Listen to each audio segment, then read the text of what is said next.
आज डॉक्टर बाबासाहेब आंबेडकरांची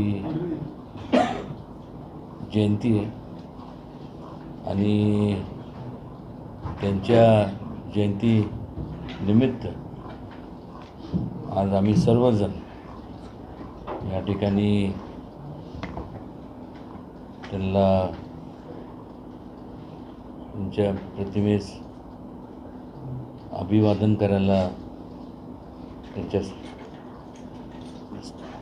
डॉक्टर बाबासाहेब आंबेडकरांच्या स्मारक स्थळी गेलो होतो. अभिवादन केलं आणि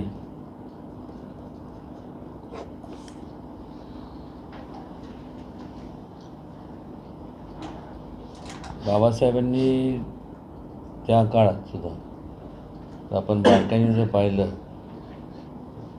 तर छत्रपती शिवाजी महाराजांनी जो विचार दिला होता, सर्व धर्म समभाव समतेचा,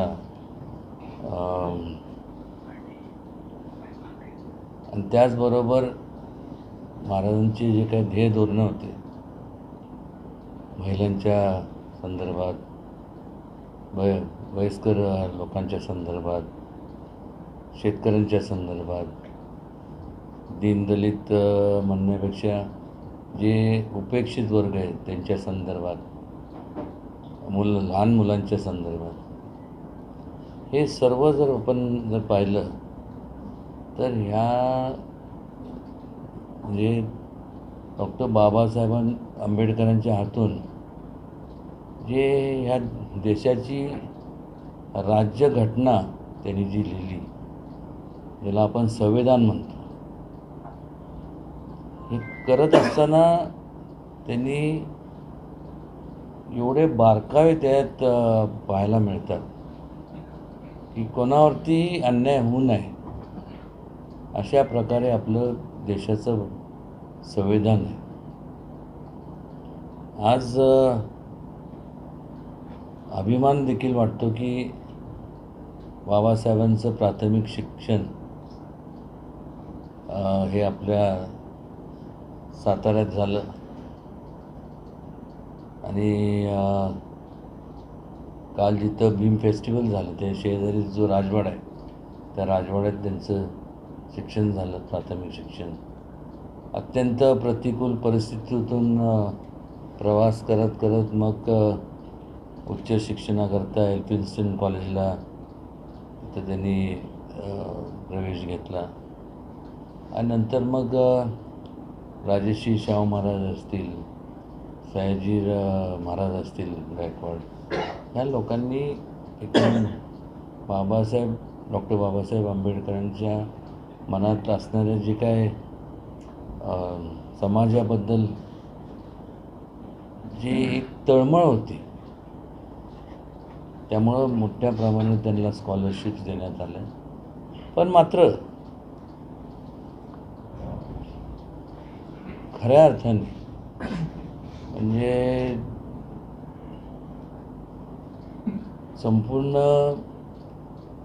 ह्या जगात वेगवेगळ्या देशांचे जर आपण त्यांच्या राज्यघटना किंवा संविधान, जे कॉन्स्टिट्यूशन ज्याला आपण म्हणतो, ते जर पाहिले आणि आपलं राज्यघटना जर पाहिली तर ह्या जमीन आसमानचा फरक एवढ्या करतायत कारण एवढे बारकावे कुठल्याच देशाच्या राज्यघटनेमध्ये नाही आहे. किंबहुना सगळ्यात मोठी लोकशाही असणारा आपला हा भारत देश, त्यात दुसऱ्या कुठल्याही देशामध्ये एवढे वेगवेगळे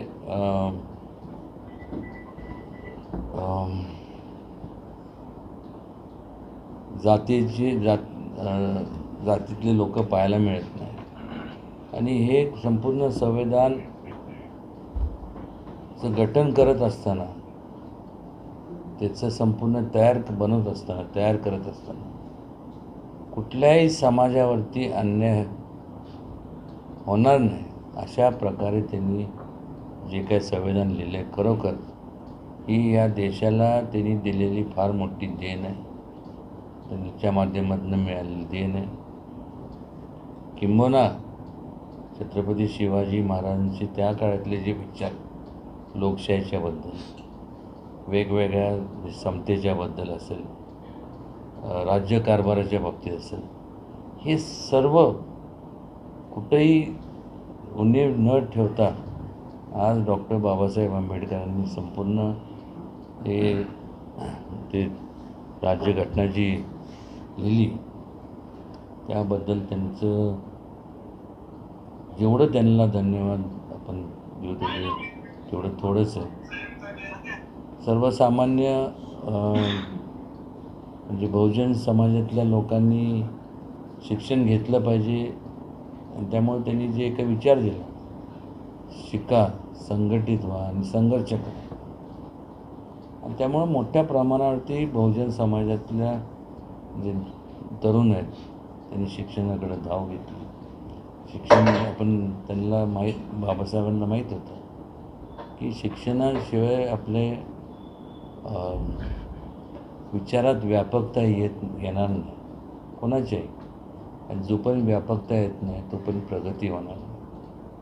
आणि त्या अनुषंगाने त्यांनी संपूर्ण म्हणजे या देशाचं नशीब की असे अनेक जे छत्रपती शिवाजी महाराजांच्या नंतर जे म्हणून ज्यांनी योगदान मोठ्या प्रमाणावरती समाज घडवण्याचं काम केलं, त्यापैकी आज महात्मा फुले असतील, लवजी वस्ताद असे आणि म्हणजे एवढे आदर्श यांचा आपण घेऊ शकतो, असे एवढे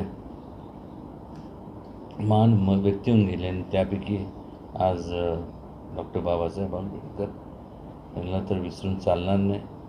किंवा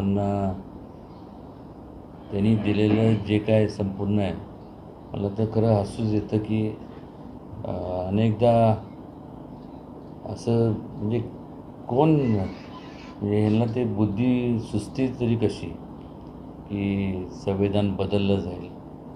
संविधान कोणीच बदलू शकत नाही, आणि ज्या दिवशी संविधान बदललं गेलं होणार नाही तर समजा की या देशाच्या अखंडतेला फार मोठ्या प्रमाणावरती धोका निर्माण होईल. कारण प्रत्येक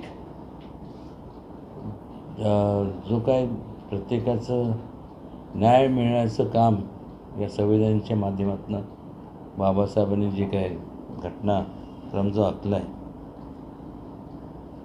त्याचं म्हणजे खऱ्या अर्थाने म्हणजे त्यांची जी कल्पकता आहे त्याला दाद दिलीच पाहिजे. आणि जास्तीत जास्त असे यावेळेस आपण जयंत्या साजऱ्या करतो त्यावेळेस आपणसुद्धा आपल्या स्वतःच्या आयुष्यातसुद्धा आपल्या परीने जे म्हणून अशा लोकांचे जे काही चांगले विचार आहेत हे पुढच्या पिढीपर्यंत पोचण्याचं काम आपण करणार आहोत. बाबासाहेब त्या ठिकाणी जिथं राहत होते, कालच आम्ही संदीप असतील, मग अण्णा असतील, बापू असतील, सगळ्यांची मागणी अनेक दिवसापासून आहे की जिथं त्यांचा रहिवास होता तिथं ते राहायचे ते सुद्धा शासनाने ते द्यायला तयार आहेत. मला वाटतं आमण्यांचं ते घर आहे, तर निश्चितपणे त्याचासुद्धा करणं गरजेचं आहे. कारण की मोठी म्हणजे या लंडनला जे तिथं त्यांनी शिक्षण प्राप्त केलं ते सुद्धा लंडनचं ते सुद्धा स्मारक बनवलं गेलं. आणि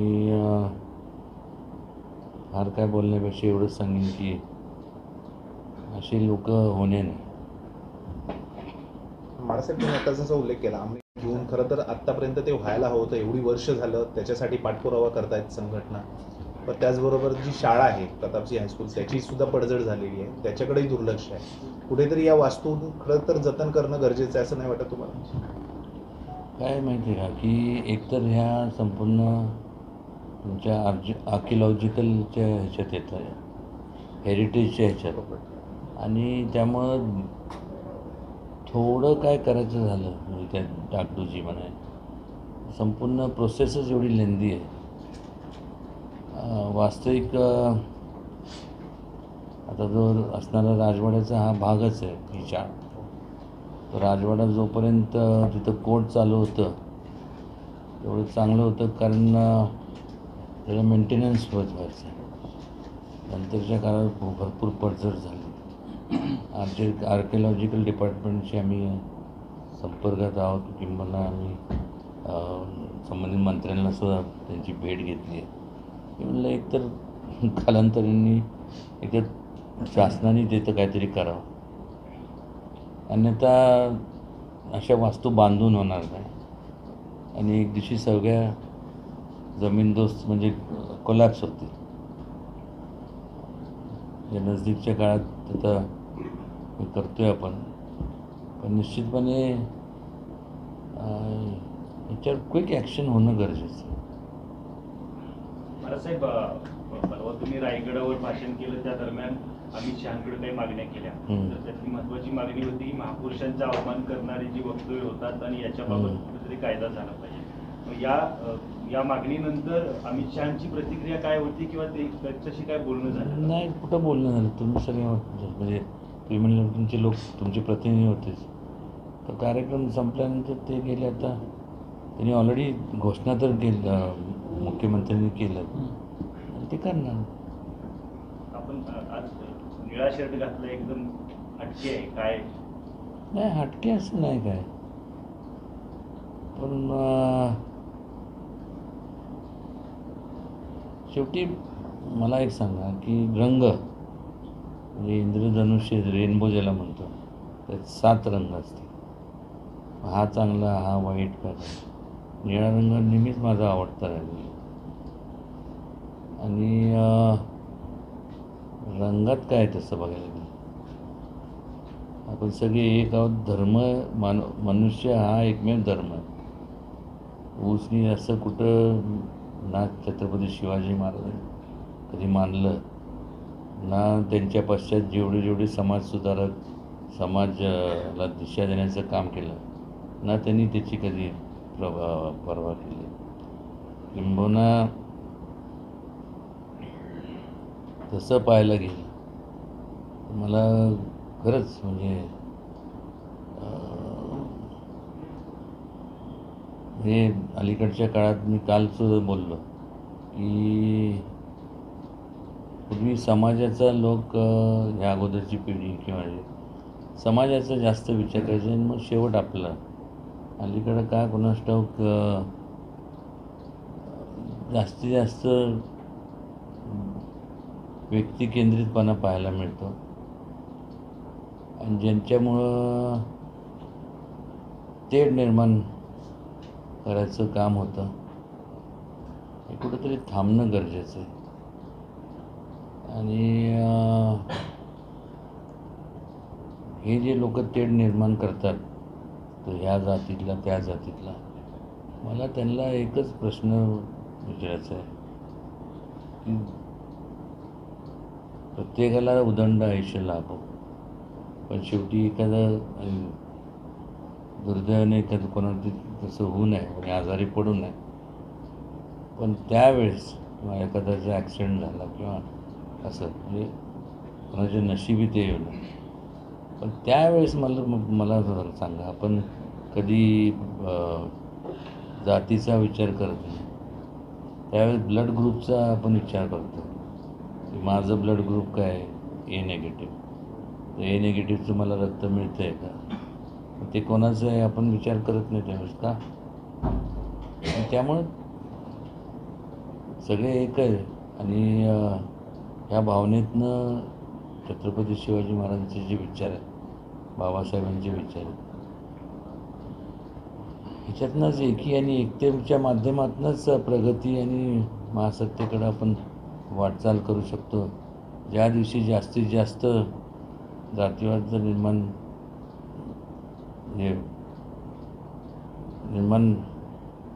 जे लोक करत आहेत त्यांना कळकळीची विनंती आहे की ते थांबावं, नाहीतर देशाचे तुकडे व्हायला फार काळ लागणार.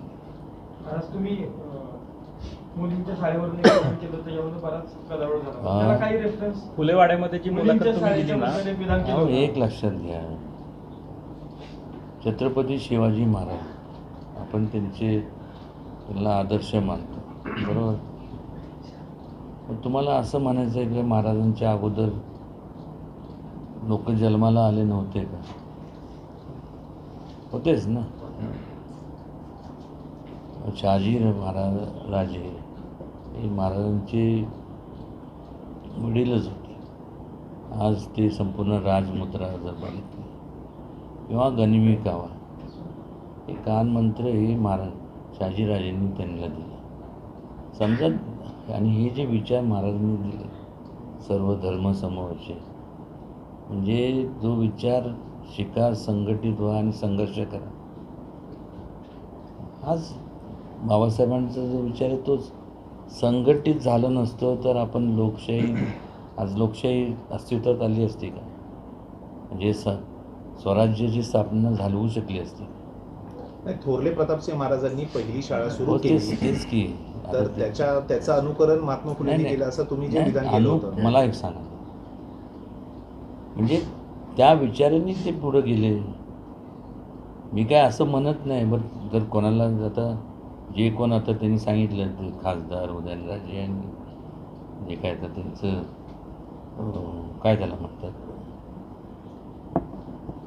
अभ्यास त्यांचा फार मोठा आहे, त्याबद्दल मला काय बोलायचं नाही. तेव्हा माहीत नसतं महाराजांनी, त्या थोरले प्रतापसिंह महाराजांनी बऱ्याचशा लोकांना माहीत नाही की आज संपूर्ण महाबळेश्वर त्यांनी बसवलं, कासचं धरण त्यांनी बांधलं, वेण्णा नदीवरचं धरण त्यांच्या हातून झालं. त्याचबरोबर इथून साताऱ्यापासून पुण्यापर्यंत रस्ता त्यांनी बनवला स्वखर्चातून. हे संपूर्ण करत त्याच प्रकारे महात्मा फुलेंनी देखील त्यांनी जे काय ते उद्योजक होते, कॉन्ट्रॅक्टरिंग लाईनमध्ये होते, त्यांनी जे काय त्यांनी संपत्ती गोळा केली ती सुद्धा लोकांच्या सेवेसाठी त्यांनी अर्पण केली. कात्रजच्या बोगद्यात त्यांचं योगदान आहे. त्यानंतर महिला त्या शिक्षणावर त्याच्या संदर्भात त्यांचं आणि सावित्रीबाईंचं त्यांनी दोघांचं मोठं योगदान हे नाकारत नाहीच आहे ना. पण पहिली शाळा ही जी चालू झाली, आता मला सांगा, शेवटी एज डिफरन्स आहे का नाही मला सांगा. या वेळेस जर तुम्ही बघितलं तर थोरले प्रतापसिंह महाराजांचा अंत ज्यावेळेस झाला, म्हणजे त्यांचं लाईफ स्पॅन त्याला म्हणतो, त्यावेळेस मला वाटतं की म्हणजे जे तुम्ही माहिती घेतली त्यावेळेस महात्मा ज्योतिबा फुलेंचं वय काही तारुण्यात होते, म्हणजे 20, 21, 22 त्यांचं वय होतं. त्यामुळे मी कम्पेअर असं करत नाही. म्हणायचं आता कोणी पण काय म्हणतं की त्यांनी असं केलं आणि अनुकरण केलं. एखादी चांगली गोष्ट समजा दुसरे कोणी केली असेल तर आपण ती आपल्या आयुष्यात त्याचा आपण उपयोग आपण आपल्या माध्यमातून त्याचं अनुकरण किंवा जो काय शब्द असेल त्या शब्दात मला जायचं नाही. महाराज 26/11 हमल्यातील मास्टर माइंड कौर राणाला अटक केली आहे. त्याच्यात पूर्ण कसाबला जशी हे केली होती न्यायप्रणाली केली तशीच केली जाईल असं पूर्वीचे मुख्यमंत्री पृथ्वीराज चव्हाण केले. तर आपल्या याच्यात मत काय म्हणले बाबा, काय म्हणले पृथ्वीराज चव्हाण म्हटले की जे न्यायप्रणालीने केली निष्पक्षपणाने त्याची प्रक्रियेची जाच केली पाहिजे, तपासणी, आणि तसेच त्याचे न्याय निवाडा केला पाहिजे. मुळात कसं आहे, आपले जे कायदे आहेत ना त्यात मोठ्या प्रमाणात बदल होणं गरजेचं आहे. कारण एक प्रकारची जी भीती आहे ती आता उरलीच नाही. आज मला सांगा ना, तो कसा येतोय, ते एवढं लोकांची हत्या करून जातो, म्हणजे निष्पाप लोकांची. आज ह्याला ह्याचं नाव काय, राणा ना तैमूर तैमूर.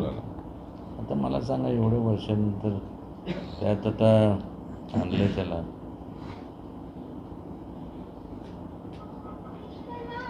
या गोष्टी मग बाकीच्या देशांमध्ये का म्हणजे घडत जरी असल्या ते जर न्याय निवाडा लवकर झाला पाहिजे जे काय असेल. आणि या अशा लोकांना जे काय असेल शासन त्यांचे एवढं म्हणजे पब्लिकली त्यांचे एवढे हाल झाले पाहिजे जेणेकरून परत कोणी धाडस नाही केलं पाहिजे असं कृत्य करायचं. कोणाची बहीण गेली, कोणाचा मुलगा गेला, लहान मूल गेली, चांगले ऑफिसर्स गेले. महाराज राजभवनामध्ये तुम्ही मागणी केली होती शिवाजी महाराजांचं स्मारक व्हावं, परत कायदा करा म्हणून मागणी केली. तुमच्या मागण्यांना दाद मिळत नाही का भाजप पक्षाकडून? दिली की सांगितलं ना करणार म्हणून घोषणाच केला ना. काय केलं हे तर मागं तर असं पाहायला गेलं तर हे काँग्रेसच्या काळातच घोषणा व्हायला पाहिजे होतं. कारण की एवढे वर्ष काँग्रेसने राज्य केलं आहे देशात. त्यानंतर त्यांच्यानंतर ही घोषणा करायला हवी होती शिवसेनेने करायला पाहिजे होती बाळासाहेबांच्या काळात. कारण की म्हणजे महाराजांचं नावाचंच पक्ष आहे. शिव म्हणजे काय? शिवाजी महाराज, शिवसेना त्यांनी सुद्धा केली. मग मी यांना सांगितलं की उठ सूट कोणी पण जणू काय जसं किरकोळीत एक असं राजमातांच्या बाबतीत तुमच्या आपल्या छत्रपती शिवाजी महाराज या संभाजी काय कारणच नाही. आपण ज्यांना त्यांचं एक आदराचं ज्यांना स्थान दिलं आहे देवाऱ्यात त्या बाबतीत म्हणलं हे तर मागं व्हायला पाहिजे. त्यांनी केलं नाही. म्हणलं हे करणं गरजेचं आहे. त्यांनी मान्य केलं आणि फार चांगलं झालं. म्हणजे मी तर म्हणेन की माझ्या आयुष्यातलं सगळ्यात मोठं जर काम कुठलं असेल तर हे सगळं मी सुचवलं आणि झालं. तर वास्तविक आता प्रत्येकजण महाराजांच्या नावाचा उल्लेख घेऊनच श्री गणेशाला सुरुवात करतो. तर हे मागंच व्हायला पाहिजे. आणि आता तुम्ही जे ह्याच्याबद्दल गव्हर्नर हाऊसच्याबद्दल तो प्रश्न विचारला 48 एकरमध्ये झालं काय मला सांगा. अगदी गव्हर्नर म्हणजे अगदी मी म्हणतो ते हे म्हणजे 8 एकर पण खूप झाली ना.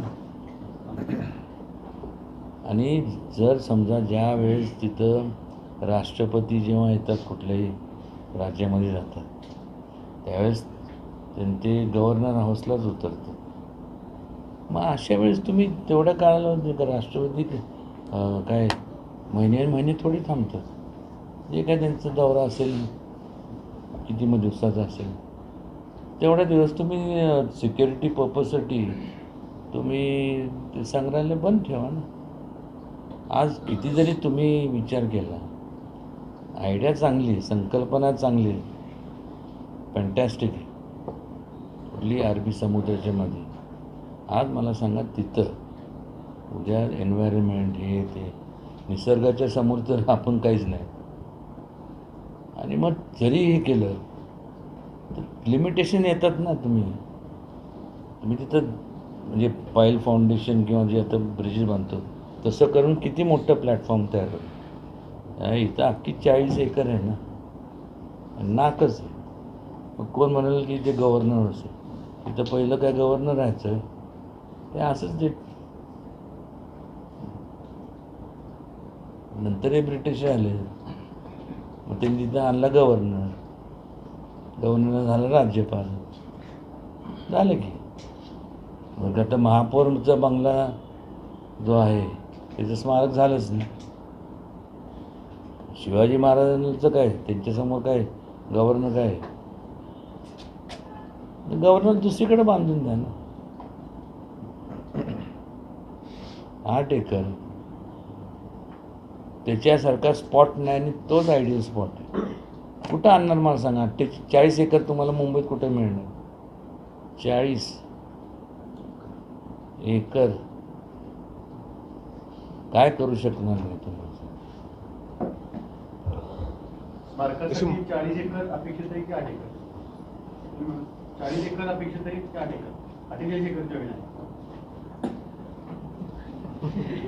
वा 40 एकर काय गव्हर्नर द्यायची? स्मारकासाठी मग 8 एकर. महाराजांनी छत्रपती ताराबाईंची समाधी बरेच वर्ष झाली उभी ठेवली. त्याचं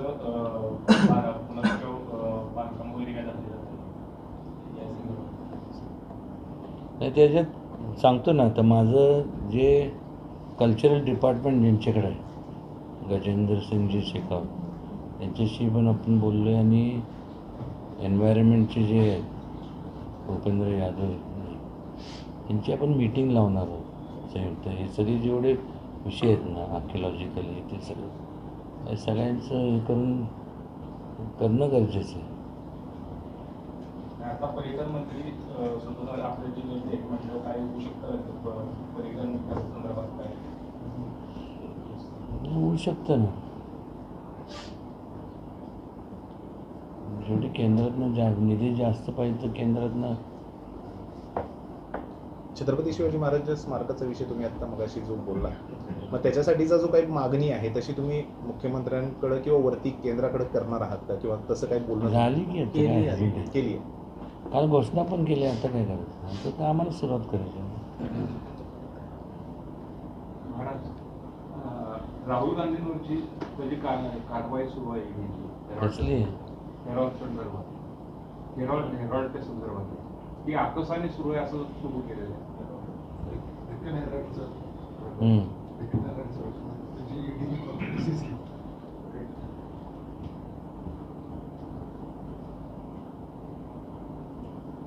काय तुम्ही म्हणायचं? आकसाने सुरू आहे असं म्हणतात ऍक्च्युली प्रोसिजर आहे. तर तुम्हाला काय तुमचं मत काय?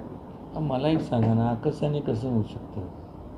काहीतरी त्यात हे असणार ना, लॉजिक असल्याशिवाय होणार आहे. मला सांगा पोलिसांकडे जर गेलो तर काय ना काहीतरी लॉजिक असतं ना.